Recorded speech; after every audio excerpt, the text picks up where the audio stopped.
ನಮಸ್ಕಾರ. ಇದು ಜಾಣ ಸುದ್ದಿ, ವಿಜ್ಞಾನ ವಿಚಾರ ವಿಸ್ಮಯಗಳ ಧ್ವನಿ ಪತ್ರಿಕೆ. ದಿನ ದಿನವೂ ವಿಜ್ಞಾನ.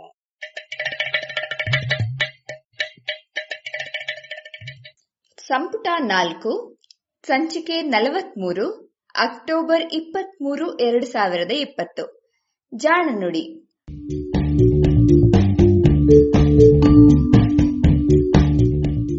ನೆರವು ಪ್ರಗತಿ ಟ್ರಸ್ಟ್, ಕೋಲಾರ.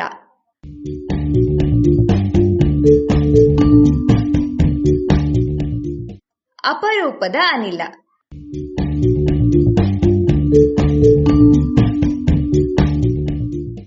ಧಾತುಪಟ್ಟಿ ಅನ್ನೋದು ಈ ಪ್ರಪಂಚದಲ್ಲಿ ಅಷ್ಟೇ ಅಲ್ಲ, ಇಡೀ ವಿಶ್ವದಲ್ಲಿ ಇರಬಹುದಾದಂತಹ ಎಲ್ಲ ಮೂಲ ವಸ್ತುಗಳು ಅಥವಾ ಧಾತುಗಳ ವಿವರಗಳನ್ನ ಸಂಕ್ಷಿಪ್ತವಾಗಿ ನೀಡುವಂತಹ ಒಂದು ಕೋಷ್ಟಕ.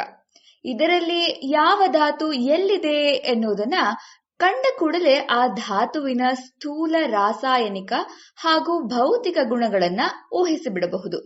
ಉದಾಹರಣೆಗೆ, ಯಾವುದಾದರೂ ಧಾತು ಪಟ್ಟಿಯ ಮೇಲ್ತುದಿಯಲ್ಲಿರುವ ಸಾಲಿನಲ್ಲಿ ಇದೆ ಅನ್ನಿ, ಅದು ನಿರ್ವಿವಾದವಾಗಿ ಅನಿಲವೇ ಆಗಿರುತ್ತದೆ ಎನ್ನಬಹುದು. ಆ ಧಾತುವಿರುವ ಗುಂಪು ಅರ್ಥಾತ್ ಕಂಬ ಸಾಲಿನಲ್ಲಿ ಕೆಳಗಡೆಗೆ ಸರಿದಂತೆಲ್ಲ ಸಿಗುವ ಧಾತುಗಳ ತೂಕ ಹೆಚ್ಚಾಗುತ್ತದೆ. ಸಾಲಿನಲ್ಲಿ ಎಡಕ್ಕೆ ಇರುವವೆಲ್ಲವೂ ಅತಿ ಕ್ಷಾರ ಗುಣದವು. ಬಲಕ್ಕೆ ಹೋದಂತೆಲ್ಲ ಮೊದಲು ಲೋಹಗಳು ಹಾಗೂ ಅನಂತರ ಕೊನೆಗೆ ಅಲೋಹಗಳು ಸಿಗುತ್ತವೆ. ಅಲೋಹಗಳಲ್ಲಿ ಯಾವುದೇ ಗುಂಪಿನಲ್ಲಿ ಮೇಲಿನ ಸಾಲಿನಲ್ಲಿ ಇರುವವು ಪುಡಿಯೋ ಅನಿಲವೋ ಆಗಿರುತ್ತವೆ.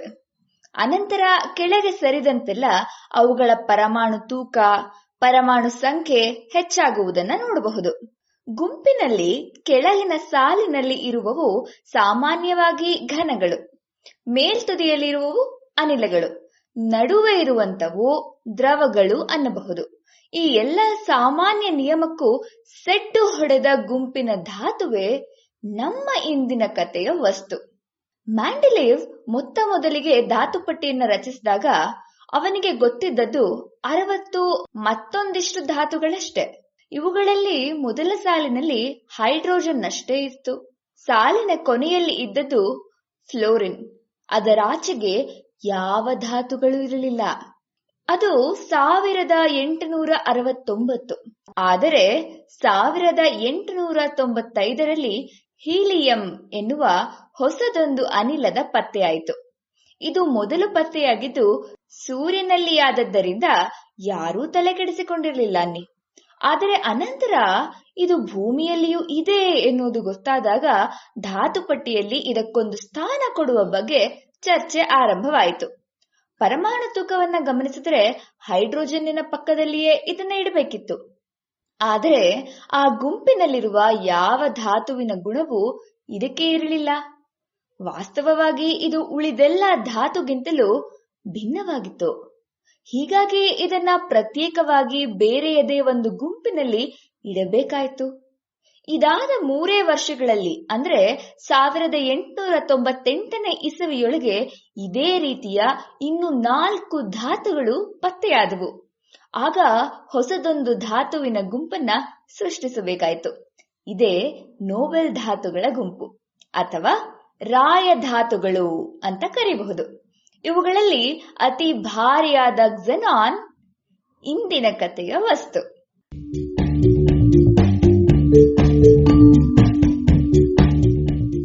ರಾಯಧಾತುಗಳನ್ನ ಧಾತುಪಟ್ಟಿಯ ವಿಶಿಷ್ಟ ಗುಂಪು ಅನ್ನಬಹುದು. ಏಕೆಂದರೆ ಇವುಗಳೆಲ್ಲವೂ ಉಳಿದ 100 ಧಾತುಗಳಿಗಿಲ್ಲದ ಗುಣಗಳಿವೆ. ಉದಾಹರಣೆಗೆ, ಇವುಗಳೆಲ್ಲವೂ ಏಕಪರಮಾಣುವಿನ ಅನಿಲಗಳು. ಹೈಡ್ರೋಜನ್, ಆಕ್ಸಿಜನ್, ನೈಟ್ರೋಜನ್ಗಳು ಕೂಡ ಅನಿಲ ರೂಪದ ಧಾತುಗಳೇ ಆದರೂ ಸಹ ಅವುಗಳ ಪ್ರತಿಯೊಂದು ಅಣುವಿನಲ್ಲಿಯೂ ಒಂದಕ್ಕಿಂತಲೂ ಹೆಚ್ಚು ಪರಮಾಣುಗಳಿರುತ್ತವೆ. ಉದಾಹರಣೆಗೆ, ಹೈಡ್ರೋಜನ್ನಿನ ಅಣುಗಳಲ್ಲಿ 2 ಪರಮಾಣುಗಳು, ಆಕ್ಸಿಜನ್ನಿನ ಅಣುಗಳಲ್ಲಿಯೂ 2 ಪರಮಾಣುಗಳು, ನೈಟ್ರೋಜನ್ನಿನ ಅಣುಗಳಲ್ಲಿ 3 ಪರಮಾಣುಗಳು ಇರುತ್ತವೆ. ಆದರೆ ಈ ರಾಯ ಗುಂಪಿನ ಧಾತುಗಳ ಅಣುಗಳೆಲ್ಲವೂ ಒಂದೇ ಒಂದು ಪರಮಾಣುವಿನಿಂದ ಆದಂಥವು. ಇದಕ್ಕೆ ಕಾರಣ ಇಷ್ಟೇ, ಇವು ಬೇರೆ ಪರಮಾಣುಗಳ ಜೊತೆಗೆ ತಳುಕಿಕೊಳ್ಳಲಾಗದಂತೆ ಇವುಗಳ ಪರಮಾಣು ರಚನೆ ಇದೆ. ಈ ವಿಶಿಷ್ಟ ಧಾತುಗಳಲ್ಲಿ ಭಾರಿಯಾಗಿದ್ದೆ ಕ್ಸೆನಾನ್. ಭಾರಿಯಷ್ಟೇ ಅಲ್ಲ, ತುಸು ವಿಶಿಷ್ಟವೂ ಹೌದು. ಕ್ಸೆನಾನ್ ಅನ್ನ ಧಾತುಪಟ್ಟಿಯಲ್ಲಿ 54ನೇ ಸ್ಥಾನದಲ್ಲಿ ಇರಿಸಲಾಗಿದೆ. ಧಾತುಪಟ್ಟಿಯಲ್ಲಿ 5ನೇ ಸಾಲಿನ ಕೊನೆಯಲ್ಲಿ ಕ್ಸೆನಾನಿನ ಸ್ಥಾನ. ಇದರ ಪರಮಾಣು ಸಂಖ್ಯೆ 54. ಅಂದರೆ ಇದರ ಪ್ರತಿಯೊಂದು ಪರಮಾಣುವಿನಲ್ಲಿಯೂ 54 ಎಲೆಕ್ಟ್ರಾನ್ಗಳು, ಪ್ರೋಟಾನ್ಗಳು ಇರುತ್ತವೆ ಎಂದಂತಾಯ್ತು. ಈ ಎಲ್ಲಾ ಎಲೆಕ್ಟ್ರಾನ್ಗಳು ಸಹ ಜೋಡಿ ಜೋಡಿಯಾಗಿ ಇರೋದ್ರಿಂದ ಇದು ಬೇರೆ ಪರಮಾಣುಗಳ ಜೊತೆಗೆ ಅವನ್ನ ಹಂಚಿಕೊಂಡು ಕೂಡಲಾರದು. ಹೀಗಾಗಿ ಈ ರಾಯಧಾತುಗಳ ಗುಂಪಿನ ಬೇರೆಲ್ಲಾ ಧಾತುಗಳಂತೆ ಇದು ಕೂಡ ರಾಸಾಯನಿಕವಾಗಿ ಬಲು ನಿಷ್ಕ್ರಿಯವಾದ ಧಾತು. ಕ್ಸೆನಾನಿನ ಪರಮಾಣು ಕೇಂದ್ರದಲ್ಲಿರುವ ಪ್ರೋಟಾನ್ಗಳು 70 ರಿಂದ 82ರವರೆಗೆ ಇರಬಹುದು. ಹೀಗಾಗಿ ಇದರಲ್ಲಿ 16 ಸಮಸ್ಥಾನಿಗಳಿವೆ. ಈ ಸಮಸ್ಥಾನಿಗಳಲ್ಲಿ 75, 77 ಹಾಗೂ 79 ನ್ಯೂಟ್ರಾನ್ಗಳಿರುವ ಸಮಸ್ಥಾನಿಗಳೇ ಹೆಚ್ಚು. ಇನ್ನು 3 ಸಮಸ್ಥಾನಿಗಳು ವಿಕಿರಣಶಾಲಿಗಳು. ಇವುಗಳ ವಿಕಿರಣಶೀಲ ಗುಣ ಕೋಟ್ಯಾಂತರ ವರ್ಷಗಳಾದರೂ ಅಳಿಯುವುದೇ ಇಲ್ಲ. ಆದರೆ ಈ ಸಮಸ್ಥಾನಿಗಳು ಬಹಳ ಅಪರೂಪವಷ್ಟೇ ಅಲ್ಲ. ಪರಮಾಣು ವಿದ್ಯುತ್ ಸ್ಥಾವರಗಳಲ್ಲಿ ನಡೆಯುವಂತಹ ಕ್ರಿಯೆಯಲ್ಲಿ ಅಲ್ಪಕಾಲವಷ್ಟೇ ಕಾಣಿಸಿಕೊಳ್ಳುವ ಸಮಸ್ಥಾನಿಗಳು ಎನ್ನುವುದು ಒಂದು ಸಮಾಧಾನದ ವಿಷಯ.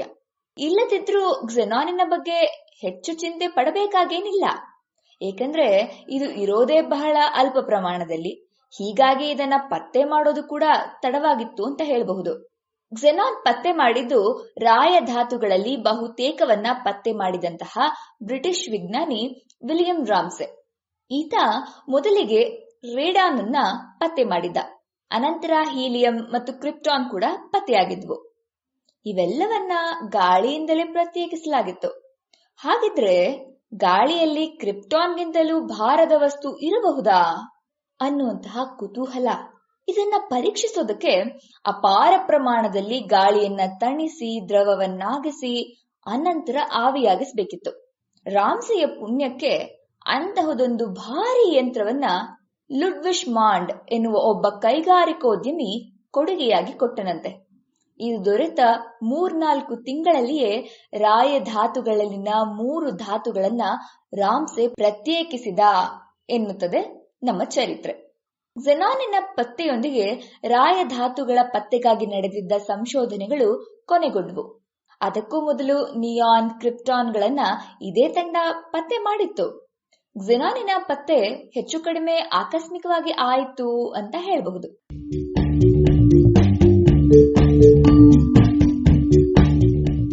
ರಾಮ್ಸೆಯ ಜೊತೆಗೆ ಕೆಲಸ ಮಾಡ್ತಿದ್ದಂತಹ ಮಾರಿಸ್ ಟ್ರೇವರ್ಸ್ ಕ್ರಿಪ್ಟಾನ್ ಅನ್ನ ಪತ್ತೆ ಮಾಡಿದ್ದ. ಅದನ್ನ ಹೆಚ್ಚೆಚ್ಚು ತಯಾರಿಸಲು ಹೊರಟ. ಇದಕ್ಕಾಗಿ ಗಾಳಿಯನ್ನ ಹೆಚ್ಚೆಚ್ಚು ತಣಿಸಿ ದ್ರವೀಕರಿಸಬೇಕಾಗಿತ್ತು. ಅನಂತರ ಅದನ್ನ ನಿರ್ದಿಷ್ಟ ಉಷ್ಣತೆಗೆ ಬಿಸಿ ಮಾಡಿ ಕೇವಲ ಕ್ರಿಪ್ಟಾನ್ ಮಾತ್ರವೇ ಉಳಿಯುವಂತೆ ಮಾಡ್ತಾ ಇದ್ದ. ಒಮ್ಮೆ ಹೀಗೆ ಆವಿಯಾಗುತ್ತಿದ್ದಂತಹ ಅನಿಲದಲ್ಲಿ ಸ್ವಲ್ಪವನ್ನ ಅಕಸ್ಮಾತ್ತಾಗಿ ಸಂಗ್ರಹಿಸಿ ಇಟ್ಟಿದ್ದ. ಅದನ್ನ ಹೊಸ ಅನಿಲ ಪತ್ತೆಗೆ ಎಂದು ಉಪಯೋಗಿಸುತ್ತಿದ್ದ ರೋಹಿತ ದರ್ಶಕ ಯಂತ್ರದಲ್ಲಿಟ್ಟು ಬೆಳಕನ್ನ ಹಾಯಿಸಿದಾಗ ಅದು ಕಡು ನೀಲಿ ಬಣ್ಣವನ್ನ ಸೂಸಿತು. ಅಂದರೆ ಅಲ್ಲೊಂದು ಹೊಸ ಧಾತು ಇದೆ ಅನ್ನೋದು ಸ್ಪಷ್ಟವಾಗಿ ಹೋಗಿತ್ತು. ಹೀಗೆ ಇದರ ಪತ್ತೆಯಾಗಿದ್ದು. ರಾಯಧಾತುಗಳಲ್ಲಿಯೇ ಕ್ಸೆನಾನ್ ಬಹಳ ಅಪರೂಪದ ಧಾತು. ಇಷ್ಟು ಅಪರೂಪವಾಗಿರುವುದರಿಂದಲೇ ಇದನ್ನ ಕ್ಸೆನಾನ್ ಎಂದು ಕರೆದಿದ್ದು ಸಹ. ಅಂದರೆ ಇದ್ದೂ ಇಲ್ಲದ ಅತಿ ಅಪರೂಪದ ಧಾತು ಎಂದರ್ಥ. ರಾಯಧಾತುಗಳೆಲ್ಲವೂ ಅನಿಲಗಳಷ್ಟೇ. ಜೊತೆಗೆ ಇವುಗಳು ಬಹಳ ಹಗುರವೂ ಕೂಡ. ಹಾಗೆಯೇ ಯಾವುದೇ ರಾಸಾಯನಿಕಗಳ ಜೊತೆಗೆ ಬೆರೆಯದೆ ಇರುವುದರಿಂದ ಇವು ಅನಿಲಗಳಾಗಿಯೇ ಇರಬೇಕು, ಗಾಳಿಯಲ್ಲಿಯೇ ಇರಬೇಕು. ಅದರಲ್ಲೂ ಅತಿ ಬೇಗನೆ ಆವಿಯಾಗುವಂಥವು ಇನ್ನೂ ಹೆಚ್ಚಿನ ಪ್ರಮಾಣದಲ್ಲಿ ಇರಬೇಕು ಎನ್ನುವುದು ತರ್ಕ. ಆದರೆ ಕ್ಸೆನಾನ್ ಈ ಎಲ್ಲಾ ನಿರೀಕ್ಷೆಗಳನ್ನ ಸುಳ್ಳಾಗಿಸಿದೆ ಅಂತ ಹೇಳಬಹುದು. ಇದರ ಪ್ರಮಾಣ ಗಾಳಿಯಲ್ಲಿ ಬಹಳ ಅತ್ಯಲ್ಪ. ಯಾಕಂದ್ರೆ ಉಳಿದ ರಾಯಧಾತುಗಳು 10,000 ಇದ್ರೆ ಇದು 1 ಪಾಲು ಅನ್ನುವಷ್ಟು ನಗಣ್ಯ ಪ್ರಮಾಣದಲ್ಲಿ ಸಿಗುತ್ತೆ. ಇದಕ್ಕೆ ಕಾರಣ ಏನು ಅನ್ನೋದು ಇನ್ನೂ ಸ್ಪಷ್ಟವಾಗಿಲ್ಲ. ಆದ್ರೂ ಸಹ ಇದು ಸಿಲಿಕಾನಿನಂತೆಯೇ ಕ್ವಾರ್ಟ್ ಶಿಲೆಗಳಲ್ಲಿ ಇತರೆ ರಾಸಾಯನಿಕಗಳ ಜೊತೆಗೆ ಬೆರೆತಿರಬಹುದು ಅನ್ನುವಂತಹ ಒಂದು ಊಹೆ ಇದೆ. ಈ ಊಹೆಗೆ ಕಾರಣವೂ ಇದೆ.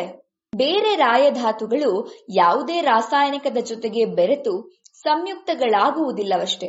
ಆದರೆ 1962ರಲ್ಲಿ ನೀಲ್ ಬಾರ್ಟಲೆಟ್ ಎನ್ನುವ ಬ್ರಿಟಿಷ್ ವಿಜ್ಞಾನಿ ಝೆನಾನ್ ಅನ್ನ ಪ್ಲಾಟಿನಂ ಫ್ಲೋರೈಡಿನ ಜೊತೆಗೆ ಕೂಡಿಸಿ ಸಂಯುಕ್ತವನ್ನಾಗಿಸಿದ್ದ.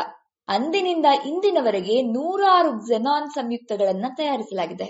ಸ್ವತಃ ಝೆನಾನ್ ನಿರಪಾಯಕಾರಿಯಾದರೂ ಈ ಎಲ್ಲಾ ಸಂಯುಕ್ತಗಳು ವಿಷ ಎನ್ನುವುದು ವಿಶೇಷ.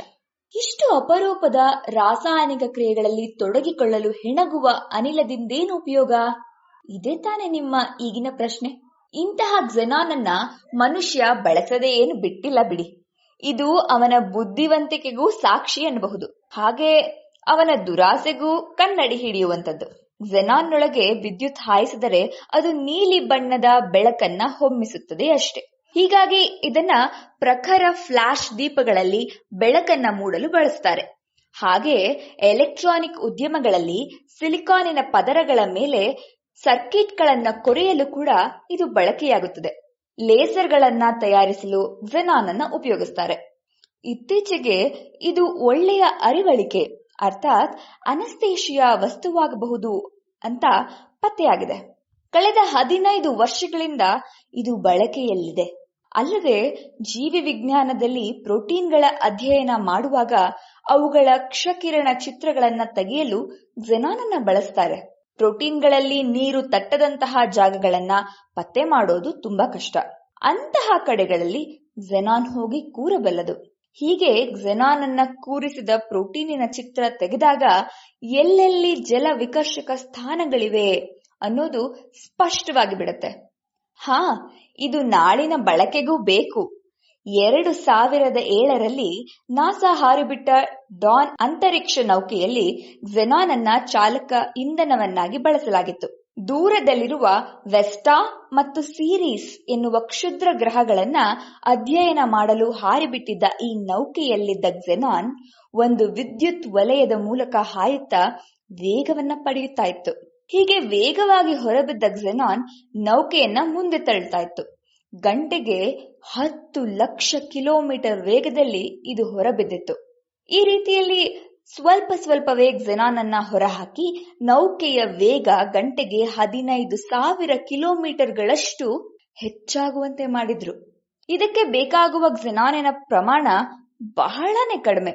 ಇದು ಹಗುರವಾಗಿರುವುದರಿಂದಲೂ ಈ ರೀತಿಯ ವಿದ್ಯುತ್ ಬಲದಿಂದ ವೇಗ ಪಡೆಯುವಂತೆ ಮಾಡಬಹುದಾದ್ದರಿಂದಲೂ ನಾಳಿನ ಅಂತರಿಕ್ಷ ಯಾನಗಳಲ್ಲಿ ಇದು ನೆರವಾಗಬಹುದೆನ್ನುವ ಆಶಯವಿದೆ. ಹೀಗೆ ಗಾಳಿಯಲ್ಲಿ ಅಪರೂಪವಾಗಿರುವ ಈ ಅನಿಲ ಅಂತರಿಕ್ಷದ ಅನ್ವೇಷಣೆಗೂ ನೆರವಾಗಲಿದೆ.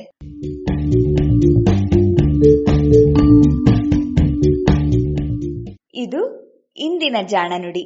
ರಚನೆ ಕೊಳ್ಳೇಗಾಲ ಶರ್ಮಾ. ಜಾಣಧ್ವನಿ ನವ್ಯ ಎನ್.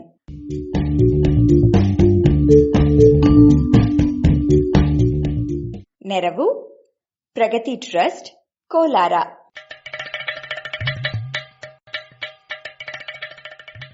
ಜಾಣ ಸುದ್ದಿ ಕುರಿತ ಸಲಹೆ, ಸಂದೇಹಗಳು, ಪ್ರಶ್ನೆಗಳು ಇದ್ದಲ್ಲಿ ನೇರವಾಗಿ 9886640328 ಈ ನಂಬರಿಗೆ ಕರೆ ಮಾಡಿ, ಇಲ್ಲವೇ ವಾಟ್ಸಪ್ ಮಾಡಿ.